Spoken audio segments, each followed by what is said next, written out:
ভাই রে, সম্প্রতি সোশ্যাল মিডিয়ায় সমালোচিত হচ্ছেন মৃণাল ঠাকুর।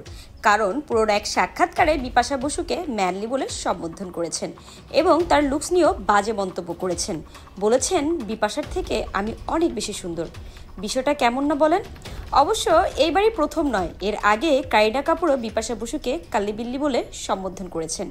কিন্তু বিপাশা বসু কি শুধুই ম্যানলি ও কাল্লিবিল্লি? বিপাশা বলিউডের একমাত্র অভিনেত্রী যে তার গায়ের রং নয় বরং অভিনয়ের সৌন্দর্যে সবাইকে মাত করেছেন। ঋতুপর্ণ ঘোষ থেকে বিশাল ভরদ্বাজের সিনেমায় যেসবের প্রমাণ। ডাস্কি স্কিন টোনের পাশাপাশি বিপাশার ফিটনেস এবং হটনেসে সবাই মুগ্ধ।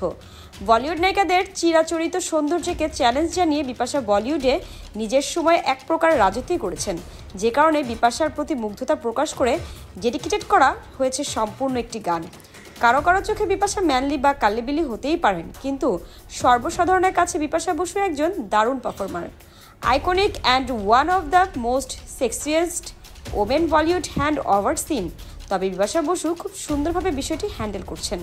সে যে সত্যি বিউটি উইথ ব্রেন এটা প্রমাণ করেছে ইনস্টাগ্রামে খুব সুন্দর একটি স্টোরি দিয়ে। সো ভিউয়ার্স, আপনার কাছে বিপাশা বসুকে কেমন লাগে? ভিডিওটি ভালো লাগলে লাইক, কমেন্ট এবং শেয়ার করুন। বিনোদনের সকল নিউজ আপডেট পেতে আমাদের চ্যানেলে চোখ রাখুন। আমাদের চ্যানেলটি কিন্তু সাবস্ক্রাইব করতে ভুলবেন না।